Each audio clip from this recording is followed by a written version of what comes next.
बिहार सरकार कृषि विभाग किसान चौपाल का आयोजन आज दिनांक 26/10/2021 को पंचायत मधुबनी स्थल मधुबनी प्रखंड मधुबनी जिला पश्चिमी चंपारण बिहार में रखा था।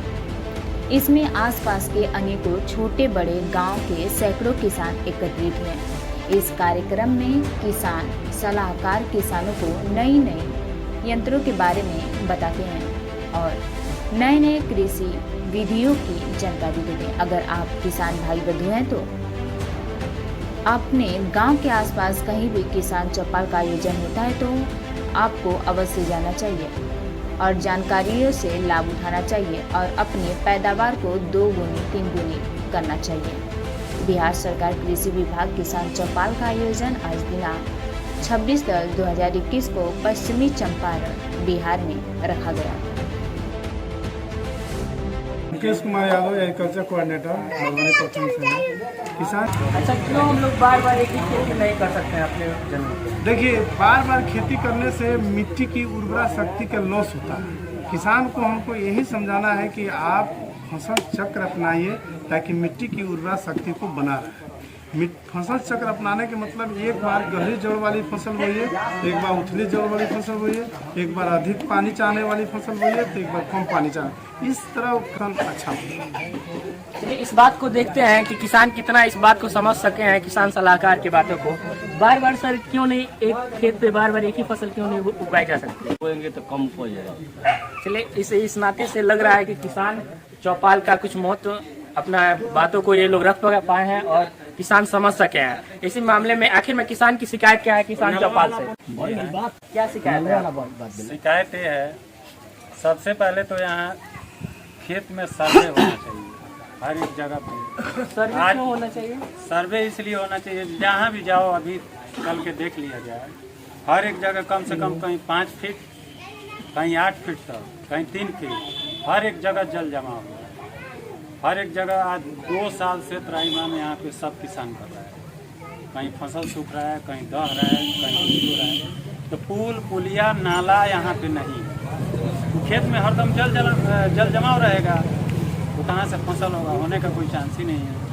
जल जवाब के मामले में आप क्या कहना चाहते हैं? देखिए, कुछ मेरी ऐसी फसलें हैं जिसको जल की ज़्यादा आवश्यकता होती है। जैसे मान लीजिए, हम जहाँ जल जमाव 7 से 8 माह रहता है वहाँ मखाना की खेती कर सकते हैं, जिससे हम किसान बंधुओं को अधिक मखाना खेती है। और जैसे नया फसल है, टेक्निक है, तो हम उसको प्रयास करेंगे कि यहाँ डिमॉन्स्ट्रेशन के तौर पे कुछ किसान बंधुओं का चयन किया जाएगा और मखाने की खेती कराया जाएगा। देखिए, किसान को हम उसको ट्रेनिंग देंगे और देने के बाद ट्रेनिंग देखिए, अभी इस वक्त चुनाव जीतने के बाद हम किसान को ले जाएंगे, पहले दिखाएंगे जहाँ अपने ही जिला में नौतन में हो रहा है वहाँ दिखाएंगे किसान से। उसके बाद ले आके अपनाएंगे, एक आध दो पहले डिमॉन्स्ट्रेशन अपनाएंगे।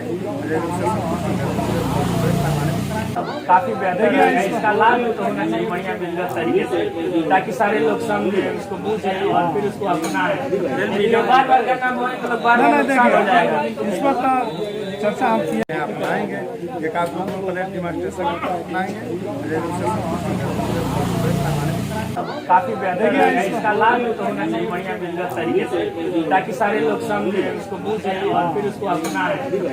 बार बार करना तो बार बार नुकसान हो जाएगा। इस वक्त चर्चा हम किए हैं, पूरा शुरू में आया है तो पहले हम इसीलिए बैठ के हम ध्यान से देख रहे थे, सुन रहे थे कि आप बहुत अच्छे तरीके से समझा रहे हैं, लेकिन ना उसको प्रैक्टिकल दिखाना पड़ेगा। जैसे आप लोग खेती बोले हैं ना, उसमें आपको चयन करके लेके जाना पड़ेगा इन लोगों को, फिर आपको दिखाना पड़ेगा वो खेती। सबसे पहले एक चीज प्रश्न है सर से। चौपाल से सर आप क्या उपदेश देना चाहते हैं? आपको लगता है कि अगर प्रैक्टिकल करके नहीं दिखाया जाएगा तो ये किसान लोग समझ जाएंगे बातों को, ना हो जाएगा? और जो किसानों की जो आर्थिक करना है उसी के तहत ये सारी चीज़ें आ जाती है। जैसे हमारा जो कई जो योजना है वो है, जैसे श्री निधि। सीरी विधि का ये है कि कम से कम लागत में अधिक से अधिक पैदावार करने की ये क्षमता है, चाहे वो गेहूं का सीरी विधि हो, चाहे वो धान का सीरी विधि। उसके साथ मुख्यमंत्री जो तीव्र विस्तार योजना है उसमें हम पॉडेशन का बीज बिहार सरकार देती है, और पॉडेशन का बीज हम लोग बार बार किसान को ये समझाने का प्रयास करते हैं कि पॉडेशन का बीज उस बीज को कहते हैं जो हमारे वैज्ञानिक बनाए हुए हैं, और प्लाट में एक बार अगर आप बोते हैं तो उसको लगातार 3 मैं किसान सलाहकार हूँ और मैं तो घूम घूम करके लोगों को बताता भी हूँ। आप फसल चक्र, अभी फसल चक्र की चर्चा इस चौपाल में काफी हुई। हमारे जो भी सब्सिडी का रूल क्या है? सब्सिडी का रूल जैसे कि कैटेगरी वाइज रूल बनाया हुआ है सरकार, जैसे कि जनरल और ओबीसी के लिए 50% है, कोई चीज़ों में जैसे SC/ST के लिए 25% है। ये सारी चीज़ें सारे यंत्रों के बारे में बता सकते हैं किसके कितना छूट है? बिल्कुल, जैसे कि अभी हमने सबसे पहले चौपाल में हम लोग को एक टॉपिक मिला था फसल अवशेष प्रबंधन। फसल अवशेष प्रबंधन पे हमने क्या बोलते हैं यंत्र भी बताया, उस यंत्रों पे 50% तक सब सरकार का नाम बता कितने में मिलेगा, कितना सब्सिडी आपको मिल सकता है उसके बारे में? एकदम देखिए, उस यंत्र का नाम है जैसे कि हम लोग के पास अभी फिलहाल रोटरी मल्चर, रोटावेटर, ये आप रोटावेटर पे कितना रोटावेटर पे 50% सब्सिडी है। किसान चौपाल के बारे में आप कुछ कहना चाहेंगे? किसान चौपाल से पहले सर अपना मेरा नाम शैलेंद्र मोहन पांडे है, मैं भी किसान हूँ, इसी गांव का निवासी हूँ। किसान चौपाल से आपको क्या उद्देश्य मिला, क्या सीखी? देखिए, यहाँ आने के बाद से सरकार कौन कौन सी योजनाएं हम किसानों के लिए 50% सब्सिडी है। किसान चौपाल के बारे में आप कुछ कहना चाहेंगे? किसान चौपाल से पहले सर अपना मेरा नाम शैलेंद्र मोहन पांडे है, मैं भी किसान हूँ, इसी गांव का निवासी हूँ। किसान चौपाल से आपको क्या उद्देश्य मिला, क्या सीखी? देखिए, यहाँ आने के बाद से सरकार कौन कौन सी योजनाएं हम किसानों के लिए ला रही हैं, चाहे केंद्र सरकार हो, राज्य सरकार हो, उसकी क्या योजना है किसान के लिए।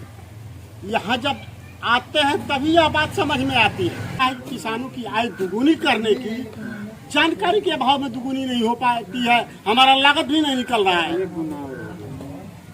लागत भी नहीं निकल पा लागत भी यानी नहीं, आप खेती कर रहे हैं 50,000 का तो 20,000 निकल रहा है। वो भी नहीं निकल पा रहा है ना। इस साल जो गन्ने की समस्या है, सारा गन्ना हमारा सूख गया, जानकारी क्या